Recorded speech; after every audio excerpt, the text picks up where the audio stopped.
Hey, what's up everybody? Thank you for tuning in and welcome back to Should You Buy. In this video we are going to be discussing the one, the only, Far Cry 4. Far Cry 4 released in 2014 and over the past week I played and finished the game, and today I'm going to break down the game and let you guys know if it's worth your money in 2020.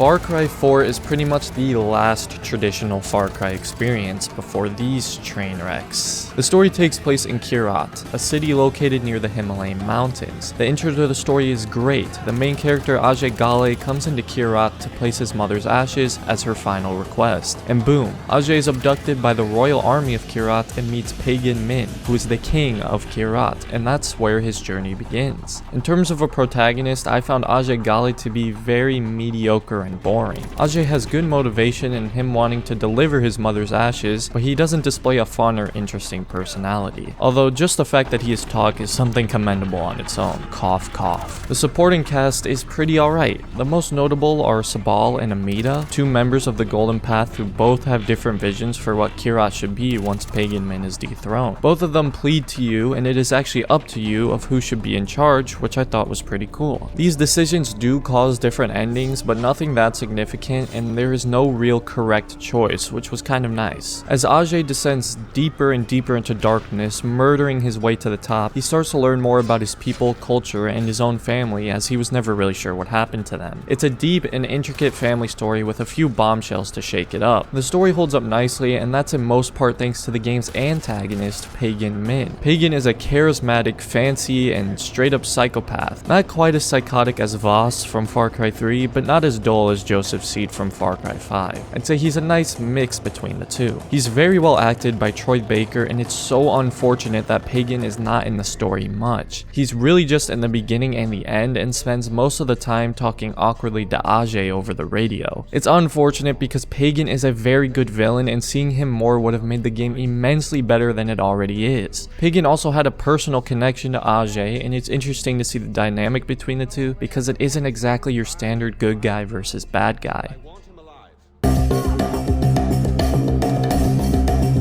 The combat and gunplay in Far Cry 4 is just about what you've come to expect from a Far Cry game. Assault rifles, shotguns, snipers, and lots of explosions, which is all great because Far Cry has always had good gunplay. The gun customization is a bit basic, but I am glad it was just included in the game. The stealth in Far Cry 4 is most of the same as well, however there is a lot more variety with the takedowns that some of the newer Far Cry games don't even have, like stabbing an enemy, taking his gun, and shooting his friend in the head, or pulling the pin on the grenade the enemy has on his belt and kicking them into a large group to get a huge multi-kill. There are lots of opportunities for cool and creative stealth kills, and it's a lot of fun. The melee takedowns are brutal and satisfying, so the stealth never really gets old. One complaint I do have is the detection speed feels very fast. I'm not particularly bothered by that because it does make the game more realistic, but it makes doing stealth feel a lot more like a chore when you could just easily go in and shoot up the place in open combat. The movement in Far Cry 4 is responsive and crisp and has some great looking animations like skinning an animal or searching a body, making the game feel more realistic and immersive, unlike Far Cry 5 where you just magically pick up loot without even touching the dead body. There are also syringes in Far Cry 4 that you can craft and upgrade that give you special temporary boosts and abilities, like increased movement speed or double damage that makes the combat more deep and varied. The hunting in Far Cry 4 is very simple, but I actually found it to be quite enjoyable, and sometimes I would just spend minutes and minutes on end hunting and skinning animals. And I don't know what it is, but for some reason in this game it was oddly satisfying for me. The animal skins also give you a nice profit, and you can use the skins to upgrade your storage capacity for things like ammo and weapon holsters, so it gave me lots of good incentive to go hunting and make it a focal point rather than just an afterthought. And there are a lot of cool unique animals in this game like elephants, rhinos, and tigers that just make it more fun. There is also a guns for hire system in Far Cry 4, and while it's nice to have, it is pretty useless since you can't have any guns for hire during side missions or main missions. Basically, it's only for free roam and outposts. To sum up though, Far Cry 4's gameplay is just a lot of fun and very action-packed. You will hardly ever get tired or sick of lurking in the shadows or blowing up everything in sight.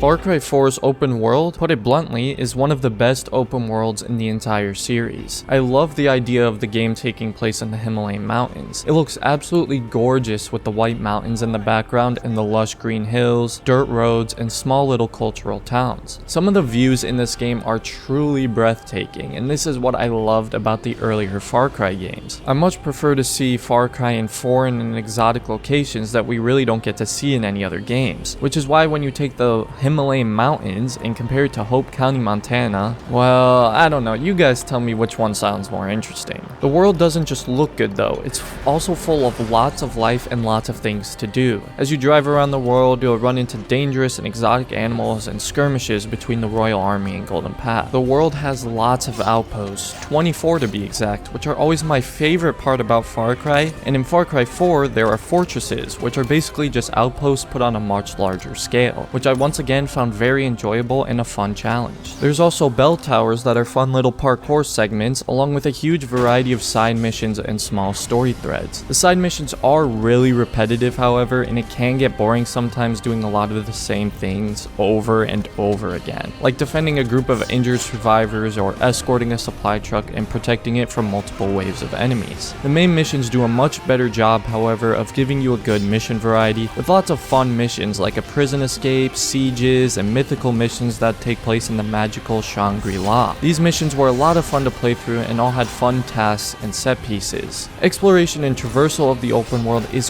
great, and the game has a lot of unique vehicles like gliders and buzzers that I haven't really seen in any open world games before. The driving in this game is fun and very responsive, and I just enjoyed driving to objectives, admiring the beautiful scenery and wildlife. The world is very immersive and a lot of fun to explore, and it makes Far Cry 4 feel like a fun adventure.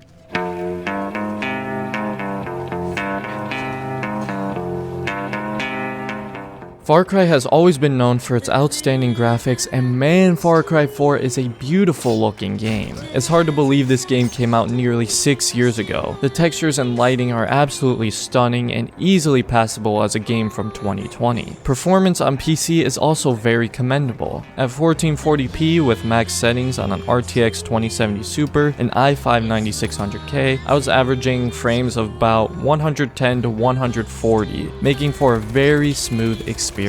There's lots of small details that make the game look sharp. Even on the Himalayan mountains, there is a lot of detail, and it looks almost indisputable from the real life mountains. I never really experienced any game-breaking bugs or glitches, and I went my entire playthrough without a single crash. So hats off to Ubisoft for making a good PC port, which is a rare sight, especially for a game this old.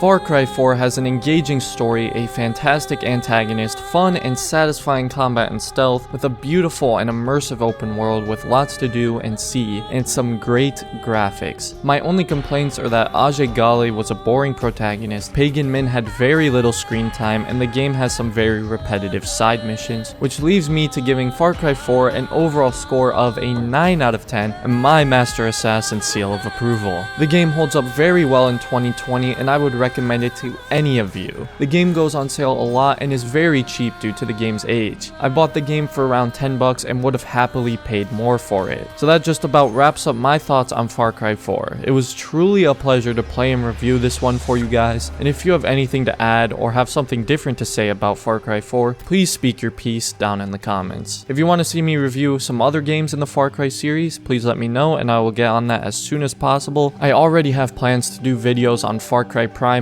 and Far Cry 3, so just let me know if you guys want to see that. And if you haven't checked them out already, I made reviews for both Far Cry New Dawn and Far Cry 5. I'll leave the links in the description. If you want to play Far Cry 4 with me and others or discuss the game, feel free to join my Discord. The invite link is also in the description. If you enjoyed the video, a like and subscribe would be very appreciated. We are almost at 5k subs, so thank you so much for watching, and have a fantastic rest of your day, Assassins.